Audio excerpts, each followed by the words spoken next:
Hello viewers, Niño பார்க்க போறது Attack on Titan episode 55 part 2.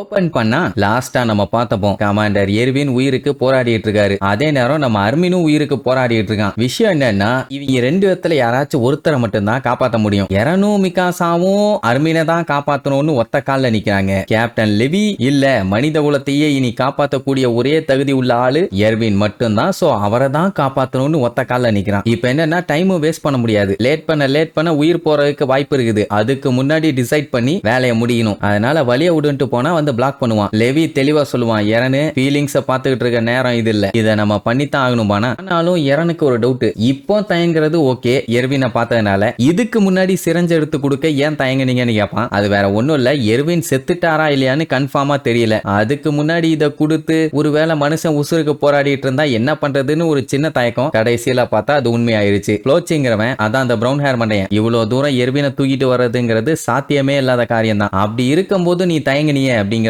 அவன் கேள்வி. அட அது உண்மைதான்டா, ஆனா இப்போ எர்வின் வந்துட்டாருல்ல, அதனால குடுன்னு சொன்னா எரன் விட மாட்டான், புடிச்சு இழுப்பானா. கடுப்பாயி லெவி மூஞ்சிலேயே ஒரு அடி திருச்சு போய் விழுவான். அப்பந்தான் மிகாசாவோட முழு வெறித்தனத்தை காட்டுவாங்க. ஏன்னா ஒருத்தன் அங்க செத்துட்டு இருக்கான், இன்னொருத்தன் மிகாசாக்கு ரொம்ப முக்கியமான ஆளு நம்ம எரனு. பண்ணி அடிச்சு தள்ள உடனே கடுப்பாயி கல்லுத்தோட புடிச்சு அமுக்கி கத்திய வச்சு அப்படியே கையெல்லாம் புடிச்சு அமுக்கி லாக் பண்ணிடுவான். சொல்ல போனா லெவி பாத்தீங்கன்னா இதுக்கு முன்னாடி பயங்கர ஸ்ட்ராங்கா இருப்பான், ஆனா இப்ப ரொம்ப வீக்கா இருக்கான். இப்ப மிகாசா நினைச்சான்னா லெவிய அடிச்சு போட்டு அந்த சிரஞ்சு எடுத்து அர்மினுக்கு கொடுத்து அவனை காப்பாற்ற முடியும். அதனால ட்ரை பண்ணலாமான்னு யோசிச்சுட்டு இருப்பான். லெவி இருந்துட்டு உங்க எல்லாத்துக்கும் என்ன ஆச்சு, எர்வின் மட்டும் இல்லன்னா டைட்டன்ஸை எதிர்த்து நம்மளால சண்டை போட முடியாது, அதனால நம்ம இதை பண்ணித்தாகணும் மிகாசா, சொல்றத கேளும்பா. அந்த ஃப்ளோச்சிங்கிறவனும் ஆமா கீமான்னு லெவிக்கு சப்போர்ட் பண்ண உடனே கடுப்பாயி ஒரு லுக்கு மட்டும் தான் விடுவான், அப்படியே மிரண்டுருவான். இப்போ லெவி என்ன சொன்னா, எர்வின் இருந்தா மட்டும்தான் ஹியூமனிட்டியை காப்பாற்ற முடியும், அவர் ஒரு பெஸ்ட் தலைவர் அப்படி அப்படின்னு சொல்லி தானே இப்போ அந்த இன்ஜெக்ஷன் அவனுக்கு போடணும்னு சொல்லி ஒத்த கால நிக்கிறான். இப்போ எரனு ஏன் அர்மினை காப்பாற்றணுங்கிறதுக்கு ரீசன் சொல்லுவான். இதுக்கு முன்னாடி டைட்டனா மாறின நம்ம பயல கரெக்டா பேசி கொண்டு வந்தது, கல்ல வச்சு அந்த கேட்டை மூடிடலான்னு சொன்னது, அப்புறம்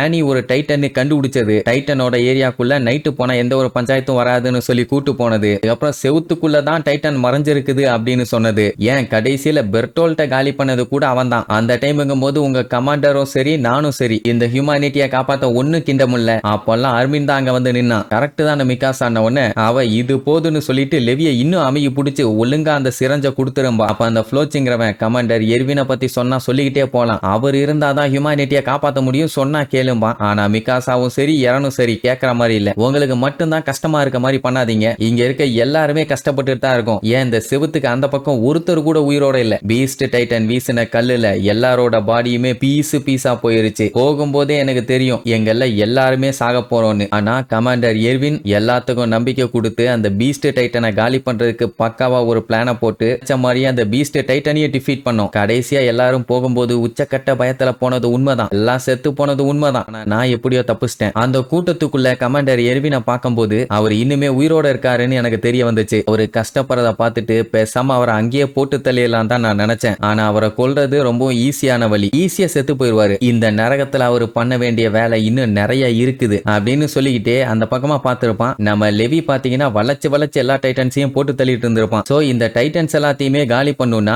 அதுக்கு நல்லவனா இருந்தா பார்த்தது ஒரு டீமனா மாறணும். சோ அந்த மாதிரி ஒரு டீமனை திருப்பி உயிரோட கொண்டு வரணும் தான் நான் இவ்வளவு தூரம் கஷ்டப்பட்டு அவரை தூக்கிட்டு வந்தேம்மா அப்படின்னா என்ன சொல்றான், எர்வின ஒரு டீமனு, அவரு நினைச்சாதான் டைட்டன்ஸை காலி பண்ண முடியுங்கிற மாதிரி சொல்றான். அதனால அவரோட விஷயத்துல தலையிடாத அப்படின்ட்டு மிகாசாவை தடுக்க போவான். கோக்கா மக்கா கடுப்பாய் அவனையே வெட்ட போவா. நல்ல வேலை இடையில ஹாஞ்சி வந்து அவளை அமுக்கி பிடிச்சா, இல்லன்னா கண்டிப்பா டண்டன் நடக்கணக்காதான். மிகாசா பாத்தீங்கன்னா வெறி பிடிச்சு நின்றுட்டு இருக்கான். ஜீன் எல்லாம் பார்த்துட்டு இப்படி எல்லாம் நடக்கவே கூடாது அப்படின்ட்டு மிரண்டு போய் நின்னுட்டு இருப்பானுங்க. ஏன்னா ஒரு பிளான்ல முக்கியமான ஆளுங்க ரெண்டு பேரு, ஒன்னு அர்மினு இன்னொன்னு எர்வினு. ஃபர்ஸ்ட் பிளானிங் தானே முக்கியம், அதை போடுறவனுங்களே இவனு ரெண்டு பேரும் தானே, ரெண்டு பேருமே இப்படி இழுத்துட்டு கிடந்தா வீதி இருக்கத்தானே செய்யும். லெவி இதுக்கு மேல டைம் வேஸ்ட் பண்ண கூடாதுன்னு அந்த டப்பாவை ஓபன் தான் பண்ணுவான். மிகாசா பாத்தீங்கன்னா கத்தி கதறுவா, ஹாஞ்சி கேப் விடாம அவர்கிட்ட பேசுவா. சொல்றத கேளு மிகாசா, நமக்கு எர்வின் வேணும், அவரு மட்டும் செத்துட்டாரு, நான் வாளுக்கு உள்ள வாழ்ந்துட்டு இருக்கவங்க எல்லாத்துக்குமே நம்பிக்கை போயிடும், சொன்னா கேளுன்னு. இதே மாதிரி தானே நீங்க அர்மினியும் சொன்னீங்கம்பா. ஆமாமா அர்மினுமே டேலண்டான பையன் பையன் தான், அதுல எந்த ஒரு மாற்றமுமே இல்ல.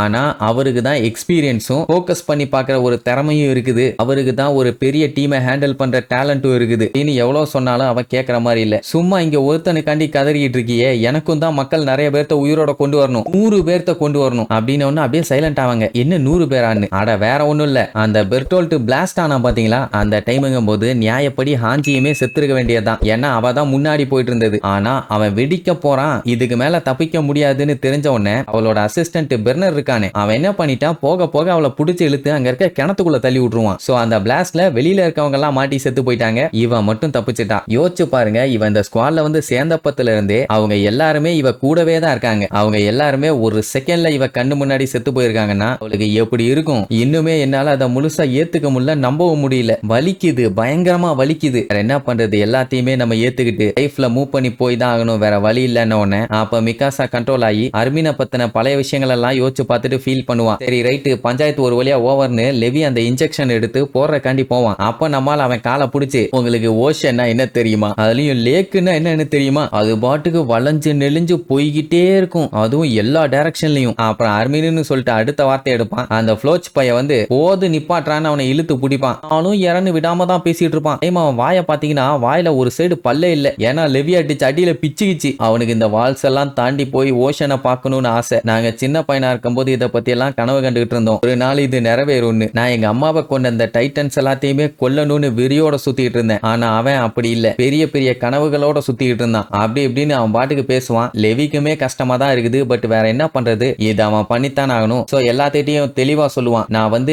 எர்வினுக்கு இந்த இன்ஜெக்ஷனை போட்டு விட்டு அவர் டைட்டன் மாறினதுக்கு அப்புறம் பெர்டோல்ட்ட அவருக்கு சாப்பிட கொடுக்க போறேன், அதனால எல்லாம் இங்க இருந்து உடனே கிளம்புங்க. உடனே ஆஞ்சி மிகாசாவை கூட்டு போயிருவான். ஃப்ளோச் பையன் நம்ம இறன கூட்டிட்டு போயிருவான். போகும்போது அப்படியே அர்மீனை நினைச்சு அவ்வளோ ஃபீல் பண்ணுவான். பழைய ஞாபகங்கள்லாம் மெமரியில ஃபிளாஷ் ஆகிட்டே இருக்கும். லெவியுமே பாத்தீங்கன்னா அந்த டைம்ல ரொம்ப கஷ்டப்படுவான். ஏன்னா இவங்க 3 பேர் உட்கார்ந்து எந்த அளவுக்கு ஜாலியா பேசிட்டு இருந்தாங்கிறத அவன் ஓரமா உட்கார்ந்து ஒட்டு கேட்டுட்டு இருந்தான் பாத்தீங்களா அன்னைக்கு ஒரு நாள் நைட்டு. அந்த விஷயத்தை யோசிச்சு பார்ப்பான். அதுக்கப்புறம் எர்வின் பாத்தீங்கன்னா இந்த சம்பவத்தை பர்ஃபெக்டா முடிச்சதுக்கு அப்புறம், ஐ மீன் இந்த மிஷனை அவங்க முடிச்சதுக்கு அப்புறம் என்ன பண்ணுவீங்கன்னு அவர்கிட்ட கேட்டப்போ அவர் எனக்கு தெரியலன்னு சொல்லியிருப்பாரு. அதுக்கப்புறம் இந்த கென்னி சொன்ன விஷயம் இப்படி ஒன்னொன்னா யோசிச்சு பார்க்கும்போது ஒவ்வொருத்தருமே குழந்தை மாதிரி ஒவ்வொரு விஷயத்த மைண்ட்ல வச்சுக்கிட்டு இருக்காங்க. நம்ம என்ன பண்ண முடியும்? சரின்னு சொல்லிட்டு எர்வினுக்கு இன்ஜெக்ஷனை போட்டு விட போனா அப்படியே கையை தட்டி விட்டுருவாரு. எர்வின் என்னாச்சுன்னு கேட்டா அவர் பாத்தீங்கன்னா சின்ன வயசுல அவங்க அப்பா கிட்ட ஒரு கேள்வி கேட்டிருப்பாருல்ல, அந்த கேள்வியை இப்ப கேட்பாரு. வால்ஸுக்கு வெளியில ஆளுங்க இல்லன்னு எப்படி நீங்க ஷுவரா சொல்றீங்கன்னு. அந்த கேள்விக்கு பதில் தெரியணுங்கிறதான் அவரோட ட்ரீமே. ஏகப்பட்ட பேர் இப்ப வெளியில இருந்து உள்ள வந்திருக்காங்க. அதான் பெர்டோல்ட், ரெய்னர், இப்போ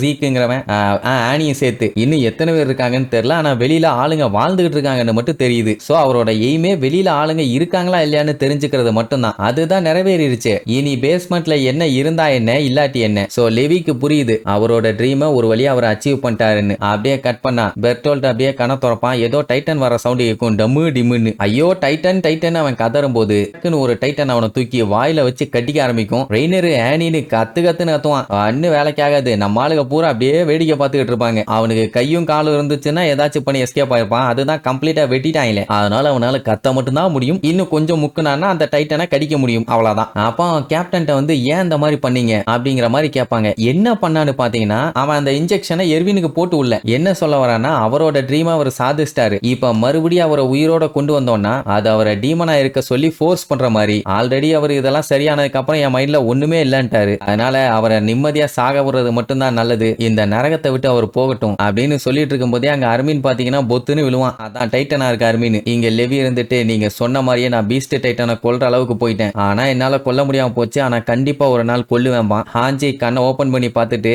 அவரு செத்து 1/2 மணி நேரம் ஆச்சுடா மூளை கட்டவனே, யாருகிட்ட லூசு மாதிரி பேசிட்டு இருக்கேன் உடனே அப்படியான்னு சொல்லி ரொம்பவும் கவலைப்படுவான். அந்த டைம் தான் அர்மின் பாத்தீங்கன்னா டைட்டனுக்குள்ள இருந்து அப்படியே ஃப்ரெஷ்ஷா வெளியில வருவான். சோ இப்ப நம்மால கேங்ல 2 டைட்டன்ஸ் இருக்காங்க. இதுக்கப்புறம் கதையில என்னென்னலாம் சுவாரஸ்யமா நடக்க போகுதுன்னு அடுத்தடுத்த எபிசோட்ல பார்க்கலாம். டாடா.